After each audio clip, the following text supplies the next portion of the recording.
I have been a chaplain at this VA for 11 years, and in that time I have sat at the edge of more bedsides than I can count. I have watched men die alone, men die with a room full of people, men die angry, and men die at peace. I thought I understood every kind of departure this place could offer. I was wrong. His name was on the chart as Harlan, and the notes attached to it were not kind, combative, uncooperative, refuses assessment, family contact, one son estranged. The head charge nurse, an efficient woman named Paulson, who had run this palliative corridor for a decade, told me on my first visit that morning that the man was a stone wall. He had been transferred from another facility after striking an orderly. He was terminal, inoperable lung mass, and the palliative team had essentially conceded that their job now was to keep him comfortable from a safe distance. He would not speak. He would not eat what they brought. He turned his face to the wall when anyone entered the room and did not turn back. He has 2 weeks, maybe 3, Paulson told me. He's made his choice. Some men just want to go on their own terms. She said it without cruelty, but also without regret, the way a person says a fact they have accepted entirely. That was at 7 in the morning. By 7:30, the new day shift nurse had already been in his room for 20 minutes. I noticed her because she came back out without the brisk, sealed look the others wore after a failed attempt. She was young, early 30s at most, dark hair pinned under her cap, burgundy scrubs that still looked crisp at the start of the shift. She stood in the doorway for a moment and looked back into the room, and whatever she saw in there made her decide something. I asked her if she'd had any luck. She gave me a small, level look that I would come to recognize. Not yet, she said, and went to get a chair. She carried it back in and set it beside his bed. She did not try to take his vitals. She did not bring a clipboard. She sat down, folded her hands, and started talking. Low and even, the way you talk to a man who isn't listening but still needs to hear a voice. I leaned against the corridor wall and listened. She did not talk about his condition. She talked about weather, about the particular quality of light that comes through VA windows in the morning, the way it lands yellow on the floor. She mentioned that she'd been in hospitals that had no windows at all, that she had not appreciated windows until she'd spent time in places where there were none. Harlan said nothing, but he didn't turn her away. When Paulson came by at 8 and saw the chair still in there, she stopped beside me. She's new, she said, and her voice carried the full weight of that word, as in she doesn't know yet that this is futile. She'll learn. She'll stop. She didn't stop. She came back after her med rounds. She came back on her lunch break. I saw her eating a sandwich in the corridor with one eye on his door, ready to move if she heard anything. She was not performing dedication for an audience. There was nobody watching. She just stayed. By the second day, Harlan had turned toward the wall less often. By the third, he was facing the ceiling when she came in. On the fourth morning, I walked past the room and heard 2 voices. I am not ashamed to say I stopped. I pressed my back against the wall beside the opened door and I listened. She was asking him about the weather in a place I didn't recognize. A name I couldn't place, somewhere in a mountain range, somewhere cold.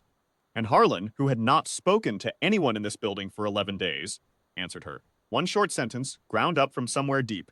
The wind came from the north up there. Always.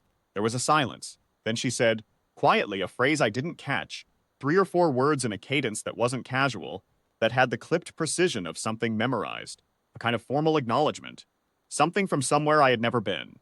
And Harlan turned to look at her. After that, she was the only one he would allow in the room.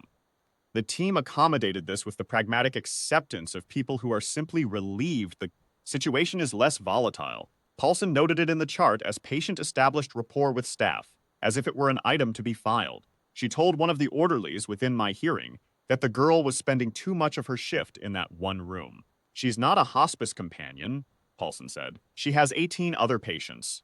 She managed all 18. I checked. She managed them and she made time for Harlan. And whatever she had said to him in those 4 words had opened a door that 11 days of clinical intervention had not. He was eating. He was sleeping more calmly. He was still dying. There was no changing that. But the quality of it had shifted in a way that is hard to describe. He was present in his own death now. That is the best I can say. I asked her once, in the corridor, what she had said to him that morning. She looked at me without evasion and without any particular mystery in her face. I just told him I'd been there, she said. I thought she meant in pain, in that situation. I didn't ask further, and I have since understood I was only half right. Harlan died on a Tuesday morning at 4:52, in the hour before the day shift arrives. She was the one sitting with him. She had come in early. I don't know how she knew to come in early. And she was there when his breathing changed and was still there when it stopped. She had his hand. She stayed until it was done, and then she did the thing I had watched her do at the start. She sat for a moment and decided something, and then she stood. The son arrived at 6:15. He came in a rental car wearing civilian clothes over what was clearly a military posture. Back like a plumb line, jaw set, eyes that moved through a room the way a man does when he has spent years in places where reading a room kept him alive. He was somewhere in his late 40s, gray at the temples, and he wore his grief like a weight he had carried long enough that he'd stopped calling it grief. He spoke to the charge nurse. Then he was taken to the room, and I gave him time alone. When he came back into the corridor, he was carrying something small. He held it in his open palm the way a man holds something he didn't expect to find. It was a pocket New Testament, old, the cover worn to a gray softness, and folded inside the cover so that it served as a bookmark was a piece of cloth, a patch, faded olive drab, perhaps 2 inches wide. He had found it on the bedside table, where it had apparently been placed with some care. He looked at the nurse's station. He looked at the corridor, at the overnight staff gathered at the desk, at the orderlies, at the 2 other nurses just coming on shift. Who was with him? He asked. Paulson pointed. She was at the end of the corridor, writing in a chart, and she looked up when she heard her name. She walked toward him without hurrying. There was nothing performed in it. No bracing. No ceremony. Just the same level pace I had seen carry her in and out of that room 100 times. He held out the patch. She looked at it.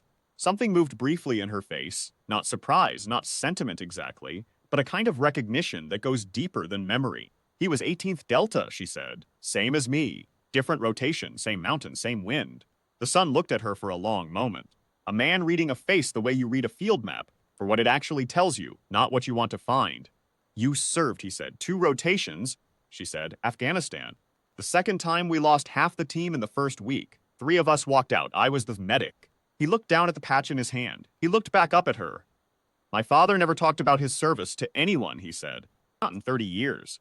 He talked to me, she said simply. The colonel stood very still.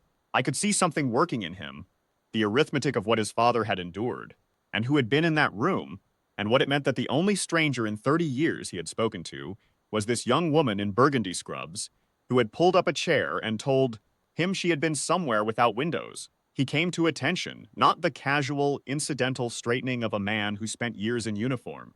Full attention, heels, back, chin, the way a decorated officer honors a peer. In a VA corridor at 6:30 in the morning in civilian clothes, in front of the charge nurse and the orderlies and 2-day shift nurses who had just set down their coffee cups.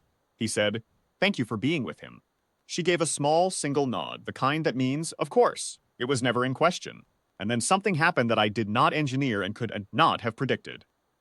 The other veterans in the corridor, the ambulatory ones, the men in the wing chairs and the one in the wheelchair by the window, they had been watching. Older men, a lot of them, men who do not move quickly or announce themselves. One by one, quietly, without a word between them, they straightened. The man in the wheelchair put his hands on the armrests and pushed himself upright as far as he could go. The man with the walker set both hands on the grips and stood still and square. The corridor was silent. The only sound was the distant hum of the building. Paulson, to her considerable credit, said nothing. She stood at the nurse's station with her hands flat on the desk, and she watched. I have been a chaplain for 11 years. I know the difference between a room that is simply quiet and a room that is holding something. This corridor was holding something. The nurse stood in the middle of it, composed and steady, the same as she had been every morning when she carried that chair into a dying man's room, and decided she would stay. She did not look for acknowledgement. She did not need to, but she got it anyway. From the son who came too late, and from the old soldiers who saw exactly what she had done, and from a chaplain who had thought, for 11 years, that he understood every kind of departure this place could offer. Some debts get paid quietly. Some get paid in a VA corridor at first light, without fanfare, without orders, because the people who know what it costs to stay recognize it in each other. That morning, they recognized her.